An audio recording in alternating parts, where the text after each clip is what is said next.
10절부터 16절까지 말씀 통해서 표대를 향해 달려가는 신앙이란 제목으로 말씀 함께 나누겠습니다. 바다에서 서핑을 즐길 때 주의할 점이 있습니다. 서핑을 할 땐 바닷속에 있는 자기 위치를 수시로 확인해야 한다는 점입니다. 자기 위치를 확인하지 않고 서핑을 타다 보면 자기도 모르는 사이 바다 조류에 떠밀려 엉뚱한 곳으로 가게 됩니다. 그래서 서핑 강사는 바다에 들어가기 전에 먼저 기준점을 잡으라고 가르칩니다.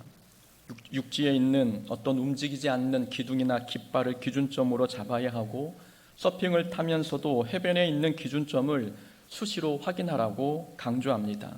그래야 엉뚱한 곳으로 흘러가는 위험을 방지할 수 있기 때문입니다. 우리가 바다에서 튜브를 타고 놀 때도 비슷한 경험을 할 때가 있습니다. 튜브에 몸을 싣고 신나게 파도를 타다 보면 어느새 처음 놀던 자리를 벗어나 엉뚱한 곳에 가 있을 때가 있습니다. 자기 자신은 처음에 있던 그 자리 그대로 있는 것 같은데 바다만 쳐다보며 놀다 보니 자신이 떠내려간 사실조차 느끼지 못합니다. 그래서 넓은 바다에서는 항상 육지를 바라보면서 기준점을 확인해야 합니다. 기준점이 분명하고 기준점을 자주 체크하는 사람은 파도에 쓸려가지 않습니다. 우리 인생에서도 기준점이 중요합니다.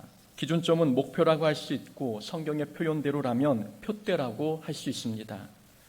우리 인생은 변화무쌍한 바다와 같아서 언제 어디서 어떤 풍랑이 일지 알 수 없습니다. 그렇게 예측 불허하고 위험천만한 인생의 항해길에서 기준점이 될 만한 표대가 없다면 우리 인생은 미세한 바람에도 엉뚱한 곳으로 떠내려갑니다. 그러나 인생의 항해길에 표대를 세우고 사는 사람은 집채만한 파도가 몰려와도 절대 떠내려가지 않습니다. 그래서 인생에서는 올바른 표대를 정하는 것이 중요합니다. 이스라엘 민족은 하나님의 은혜로 애굽에서 구원받았습니다. 출애굽한 이스라엘 민족이 가나안 땅을 향해 가려면 광야를 통과해야 했습니다. 넓고 황량한 광야길을 걸을 때 중요한 것은 표대를 정하는 것입니다. 표대를 바르게 정해야 길을 잃지 않고 광야를 통과할 수 있기 때문이지요. 그런데 이스라엘 민족은 사람마다 표대가 달랐습니다. 이스라엘 민족이 정한 표대는 크게 세 종류가 있었습니다. 어떤 사람은 편안한 삶이 표대였습니다. 편안한 삶이 표대인 사람에게는 광야 40년의 삶이 불평투성이었습니다. 분명 광야에도 은혜가 있고 기적이 나타났는데 편안한 삶을 표대로 삼은 사람은 불편한 환경만 눈에 들어왔습니다. 그러니 갈증만 느껴도 불평했고 배만 고파도 하나님께 원망했습니다. 이스라엘 민족이 광야에서 불평하고 원망했던 이유는 환경의 문제가 아니라 표대의 문제였습니다. 표대를 잘못 설정하니 이스라엘 민족은 물과 음식이라고 하는 작은 문제 앞에서도 인생의 방향을 잃고 방황했습니다. 어떤 사람은 가나안 땅이 표대였습니다. 표면적으로는 이스라엘 민족이 가야 할 목적지는 가나안 땅이 맞습니다. 그러나 좀 더 깊게 생각해 보면 가나안 땅은 진짜 목적지가 아닙니다. 진짜 목적지는 하나님을 예배하는 삶입니다. 하나님께서 이스라엘을 출애굽시킨 목적은 가나안 땅에 들어가는 것을 넘어서서 그곳에서 하나님을 예배하는 삶을 살게 하는 것이었습니다. 그런데 어떤 사람들은 가나안 땅만을 표대로 삼았습니다. 가나안 땅만을 표대로 삼으니 가나안 땅에 들어가서는 마치 모든 것을 다 성취한 것처럼 자기가 하고 싶은 대로 하며 살았습니다. 그러니 가나안 땅의 풍요로움에 젖어 하나님을 잃어버리고 우상 숭배에 빠졌습니다.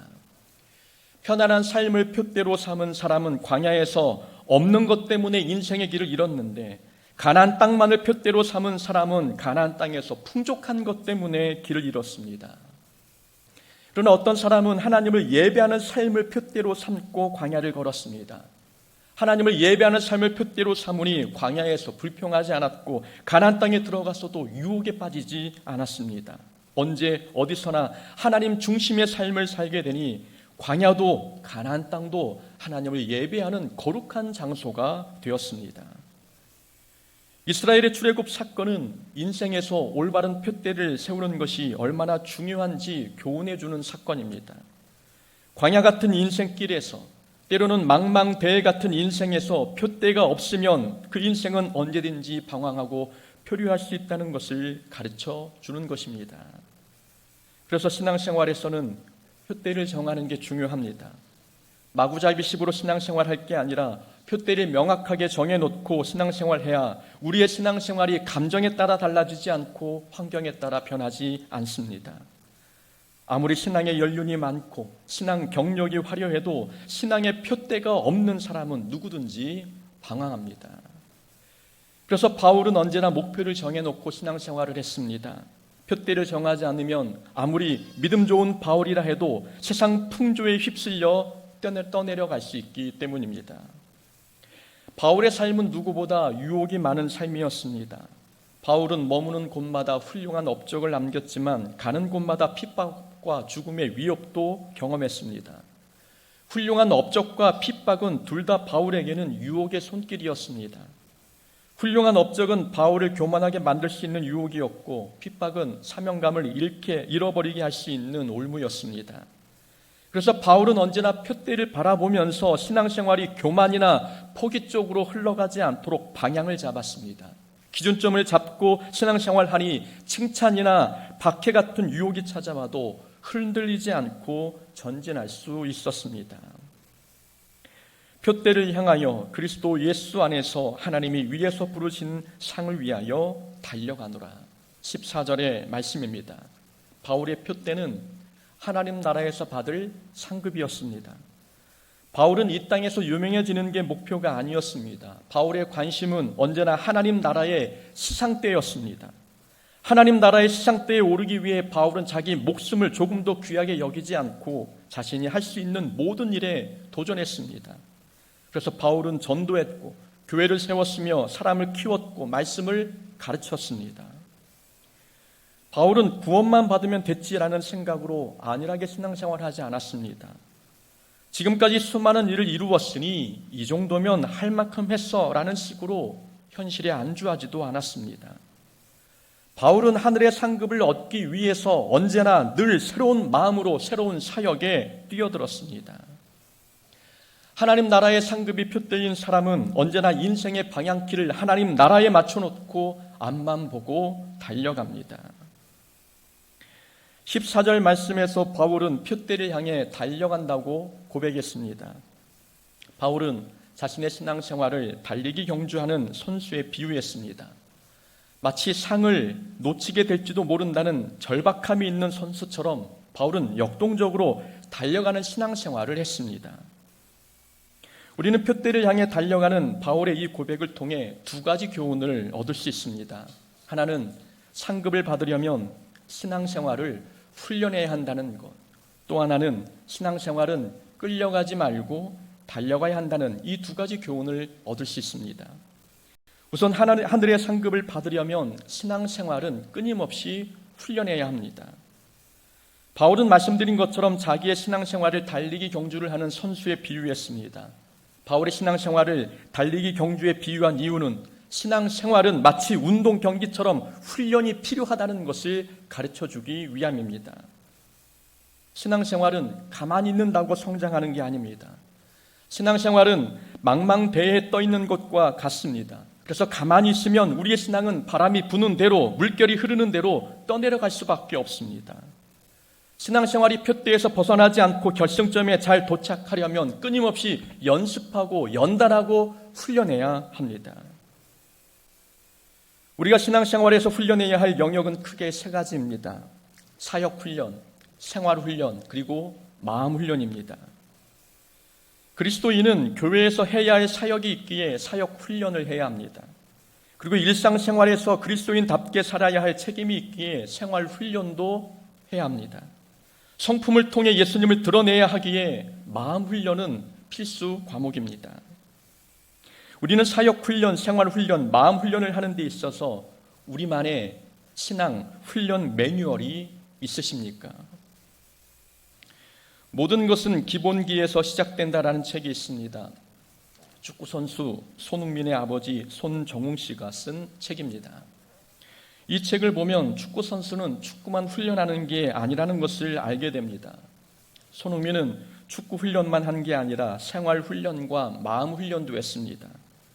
생활 훈련을 위해 손흥민은 감사하는 훈련, 겸손의 훈련, 양심 훈련, 자신감 훈련, 투명하고 일관된 삶을 사는 훈련을 했습니다. 아버지가 그렇게 교육한 겁니다. 마음 훈련을 위해서는 상대방 선수를 존중하는 훈련을 했습니다. 손흥민 선수는 상대 선수가 넘어지는 것을 보면 그 상황이 아무리 공을 툭 차면 골문으로 들어갈 수 있는 좋은 찬스라 해도 공을 바깥으로 차내야 한다는 교육을 받았습니다. 축구보다 사람이 먼저라는 교육을 받은 것입니다. 축구 선수도 이렇게 마음 훈련과 생활 훈련을 합니다. 그렇다면 하나님 나라의 상급을 기대하며 살아가는 그리스도인이라면 일반 사람보다는 더 많은 훈련을 받아야 되지 않습니까? 우리가 하나님 나라의 상급을 받으려면 사역 훈련, 생활 훈련, 마음 훈련에 관해 우리만의 훈련 매뉴얼이 있어야 합니다. 마음 훈련은 어떻게 해야 되겠다. 사역 훈련은 내가 어떻게 해야 되겠다. 생활 훈련은 내가 어떤 기준을 가지고 내가 연습해야 되겠다라고 하는 자기만의 훈련 매뉴얼이 있어야 합니다.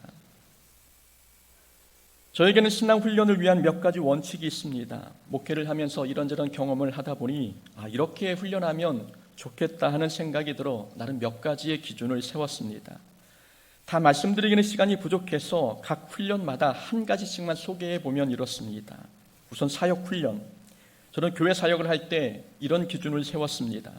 쉬운 일보다는 어려운 일을 선택하는 원칙입니다. 교회 사역에는 쉬워 보이는 일이 있고 어려워 보이는 일이 있습니다. 시간이 짧게 들어가는 일이 있고 시간 투자를 많이 해야 하는 일이 있습니다. 그럴 때는 쉬운 일보다는 어려운 일을 선택합니다. 그래야 그 일이 나에게 도움이 되기 때문입니다. 쉬운 일만 하다 보면 내 능력은 그 수준에 머물 수밖에 없습니다. 그러나 더 어려운 일에 도전하면 그 어려운 일이 내 실력이 됩니다.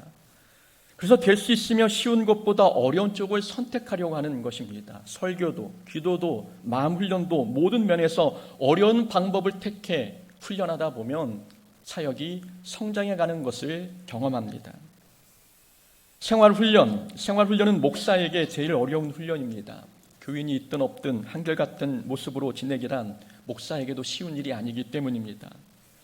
그래서 목사에게 가장 좋은 훈련은 어디를 가든 상대방이 내가 목사라는 걸 알고 있다고 생각하는 것입니다. 병원을 가든 슈퍼를 가든 은행을 가든 상대방이 내가 목사라는 것을 알고 있다라는 이 개념을 가지고 생활하다 보면 교인이 있든 없든 한결같은 모습을 유지하려고 노력합니다.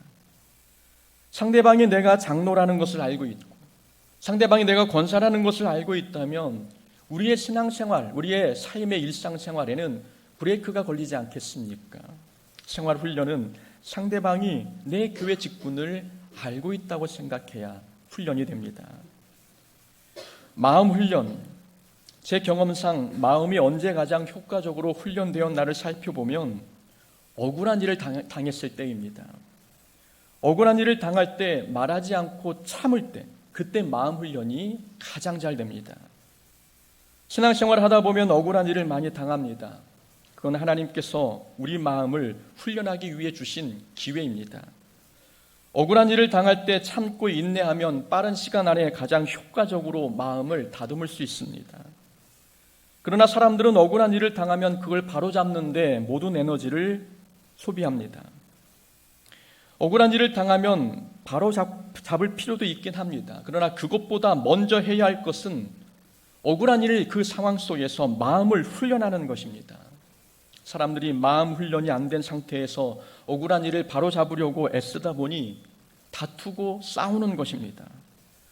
마음 훈련이 어느 정도 되면 억울한 일을 당했을 때 다투지 않고 문제를 해결할 수 있는 그 정도의 마음그릇이 생깁니다. 그러니 억울한 일을 당했을 때 사실관계를 바로 잡으려 하기보다는 먼저 마음 훈련부터 해야 합니다. 어려운 일을 선택하는 것, 상대방이 내 직분을 알고 있다고 생각하는 것, 억울할 때 침묵하고 참는 것. 아니요, 여러분 가운데에 구체적인 훈련 매뉴얼이 없는 분이라면 이 방법을 선택해서 실천해 보면 좋습니다.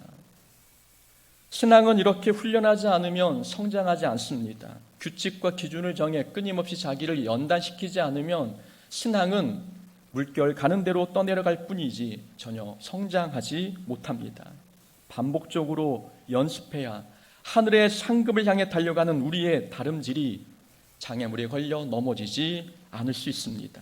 그러니 신앙 훈련은 끊임없이 해야 합니다. 두 번째로 표대를 향해 달려간다는 바울의 고백을 통해 얻을 수 있는 이 두 번째 교훈은 신앙생활은 끌려가지 말고 달려가야 한다는 것입니다. 바울은 자신의 신앙생활을 표현할 때 항상 달리다라는 단어로 표현했습니다. 오늘 본문 12절에서도 예수께 잡힌 바 된 그것을 잡으려고 달려가노라라고 고백했습니다. 본문 14절에서도 하나님이 위에서 부르신 부름의 상을 위하여 달려간다라고 이야기했습니다. 사도행전 20장 24절에서는 나의 달려갈 길과 주 예수께 받은 사명 곧 은혜의 복음 증거하는 일을 마치려 하면은 나의 생명을 조금도 귀한 것으로 여기지 아니하노라라고 고백했습니다. 사도행전 20장에도 달려간다라는 단어를 사용했습니다. 디모데후서 4장 7절도 마찬가지입니다. 나는 선한 싸움을 싸우고 나의 달려갈 길을 마치고 믿음을 지켰으니. 바울의 신앙은 언제나 달려가는 신앙이었습니다. 달려가는 신앙은 남들보다 빨리 가는 신앙을 뜻하지 않습니다. 적극적이고 자발적인 신앙생활을 의미합니다. 바울은 누가 시켜서 전도한 것도 아니고 마지못해 어쩔 수 없이 복음을 전한 것도 아닙니다. 바울은 예수님을 만난 후 구원받은 기쁨이 너무 크고 감사해서 자발적으로 복음을 전하며 교회를 세웠습니다.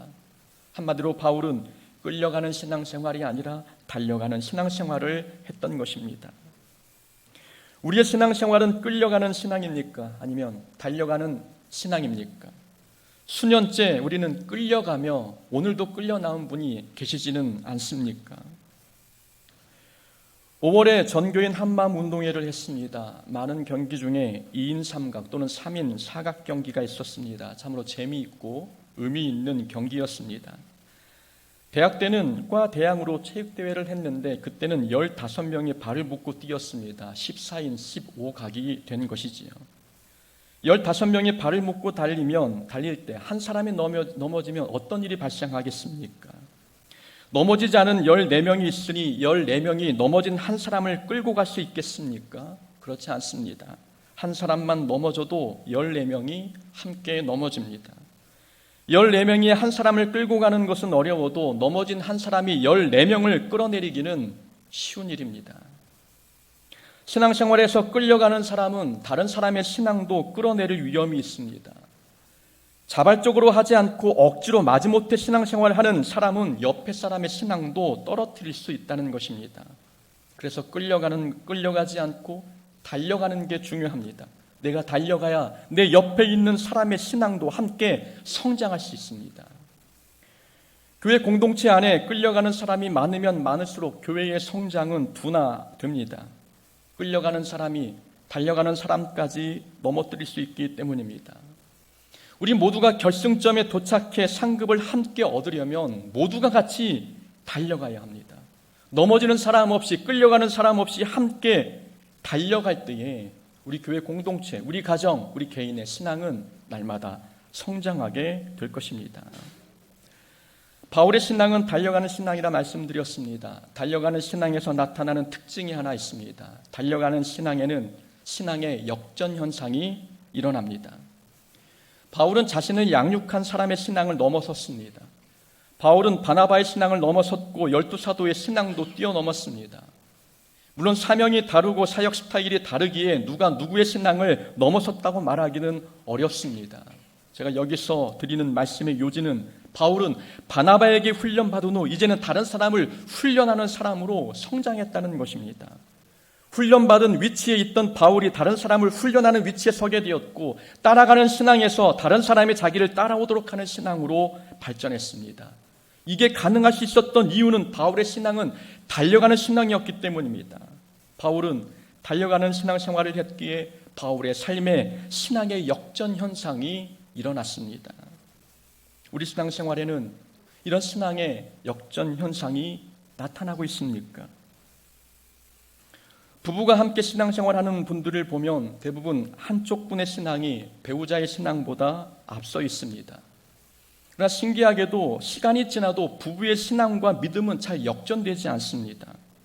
신앙의 크기는 세월에 비례하지 않는데 처음부터 남편의 신앙생활이 앞서 있으면 끝까지 남편이 앞서게 되고 아내의 신앙이 앞서 있으면 시간이 지나도 아내가 늘 앞서갑니다. 교회 안에 성도님들의 사이에서도 거의 비슷한 현상이 나타나지 않습니까? 한번 믿음이 앞서간 사람은 웬만해서는 그 믿음의 순위가 잘 변동되지 않습니다. 교회가 성장하려면 교회 안에 역전하는 신앙인이 많아야 합니다. 주변인이었던 아무개 집사님이 교회 사역 중심에 서 계시고 자신감이 없던 분이 앞에서 사역을 주도해가는 이런 현상이 끊임없이 일어나야 그 교회는 성장하게 됩니다. 신앙이 성장하려면 신앙의 역전 현상을 한 번쯤은 경험해 봐야 되지 않습니까? 한 번쯤은 배우자의 신앙을 따라잡아 봐야 하고 새신자는 자기를 전도한 사람의 신앙을 넘어서려고 노력해 봐야 합니다. 서로 경쟁하라는 말씀이 아닙니다. 누구를 이겨보라는 말씀이 아닙니다. 하나님 나라의 상급을 향해 달려가는 신앙생활을 하다 보면 어느 순간 자기 자신이 누군가에게 본이 되는 사람으로 성장했음을 발견할 수 있다는 말씀입니다. 달려가는 신앙생활에는 이렇게 신앙의 역전 현상이 나타납니다. 바울은 이렇게 하나님 나라의 상급을 표대 삼고 표대를 향해 달려가는 신앙생활을 했습니다. 표대를 향해 달려가려면 신앙생활을 훈련해야 하고 그리고 끌려가지 않고 역전하는 신앙생활을 해야 합니다. 오늘 본문에는 이 내용 말고 표대를 향해 달려갈 때 주의할 점이 있음을 또 말씀합니다. 주의할 점이 한 가지 있는데 그것은 과거의 영광에 취하지 말고 과거의 잘못에 묶여 있지도 말아야 한다는 교훈입니다. 13절 말씀입니다. 형제들아 나는 아직 내가 잡은 줄로 여기지 아니하고 오직 한 일 즉 뒤에 있는 것은 잊어버리고 앞에 있는 것을 잡으려고. 바울은 표대를 향해 달려가기 위해 자신이 한 일, 즉 뒤에 있는 것은 잊어버리겠다고 했습니다. 뒤에 있는 것은 바울의 과거의 삶을 뜻합니다. 바울의 과거는 영광스러운 일도 있었지만 부끄러운 일도 많았습니다.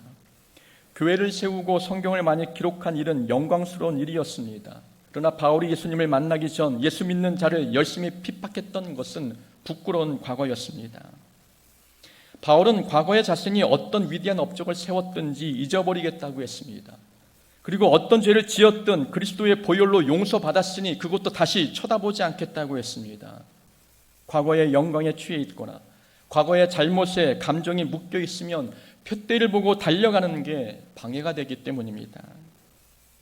우리가 표대를 향해 끝까지 완주하려면 우리는 과거의 영광에 취하지 말고 과거의 잘못에 묶여 있지 않아야 합니다.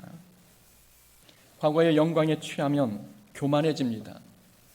자신은 과거에 많은 것을 이루었으니 이제는 쉬어도 된다는 자만심에 빠집니다. 영적 나태함은 자신은 다 이루었다고 믿을 때 그때 찾아옵니다. 바울이 뒤에 있는 것은 잊어버리겠다고 한 말에는 자신은 아직도 부족하니 더 성장해야 한다는 뜻이 담겨 있습니다. 그래서 바울은 12절에서 이렇게 고백했습니다. 내가 이미 얻었다 함도 아니요 온전히 이루었다 함도 아니라. 바울은 아직 자기의 신앙은 완성된 것도 아니고 온전하지도 않다고 고백하고 있습니다. 다른 사람 보기에는 바울의 신앙이 이미 완성 단계에 이르렀고 모든 것을 정복한 것처럼 보여도 바울 자신은 자기를 바라볼 때 내 신앙은 여전히 온전하지 않고 완전하지 않다고 고백했습니다. 그러니 바울은 아직 달려가야 할 길이 있었고 더 성취할 사역들이 있었던 것입니다. 과거의 영광에 빠지지 않고 오직 달려갈 길이 있음을 바라보며 표대를 향해 달려가니 바울은 신앙생활이 안일해지거나 게을러지지 않았습니다. 시선이 앞을 향하지 않고 과거의 영광에 머물러 있으면 사람들은 더 이상 달려가려 하지 않습니다. 그러나 바울은 과거의 모든 실수와 영광을 잊고 하나님이 보여주신 사명의 표대를 향해 끊임없이 달려가는 사람이었습니다. 과거의 잘못에 묶여 있어도 표대는 눈에 들어오지 않습니다. 과거의 잘못에 묶여 있으면 자신은 자격 없는 사람이라는 생각이 들어 사명감과 열정을 잃어버리게 됩니다. 사탄이 주로 사용하는 무기는 죄책감입니다. 사탄은 예수의 보혈로 이미 용서받은 죄를 다시 기억나게 해서 우리에게 불필요한 죄책감을 심어줍니다. 이 불필요한 죄책감은 우리 스스로 사명의 길을 포기하게 만드는 겁니다. 내가 자격이 없는데 이 일을 어떻게 감당할까 스스로 포기하게 되는 것이지요. 우리가 과거의 죄에 대해서 진심으로 회개하고 용서를 받았다면 우리는 자유해야 합니다. 그리스도의 보혈로 용서받았다면 하나님께서는 우리의 죄를 다시 기억하지 않으십니다. 과거의 잘못에 묶여 있으면 앞에 있는 표대는 바라보지 못하게 되는 것입니다. 신앙은 언제나 시선이 앞을 향해야 합니다. 신앙은 뒤를 돌아보지 않습니다. 지나간 것, 잃어버린 것, 손해본 것, 아쉬운 것, 지나간 모든 것을 돌아보지 않는 그것이 믿음입니다. 그러니 표대를 향해 완주하려면 과거의 영광에 취하지 말고 과거의 잘못에 묶여 있지 않아야 합니다. 표대를 향해 달려가는 이 영적인 달리기 시합은 주님이 오시는 날까지 계속되어야 합니다. 은퇴 나이 70이 되면 모든 달리기를 멈추는 게 아닙니다. 우리의 신앙의 종착역은 나이 70이 아니라 하나님 나라의 시상대입니다. 우리 주님이 오시는 날까지 더 거룩하고 더 경건하며 더 성숙해지기 위한 우리의 다름질은 끝까지 멈추지 않고 이어가야 합니다. 우리의 표대는 하나님 나라의 상급입니다. 그 상급을 얻기 위해 방황하지 않고 표대를 바라보며 열심히 달려가는 신앙생활이 되어야 합니다. 그런 우리 모두가 되기를 주의 이름으로 축원합니다. 아멘.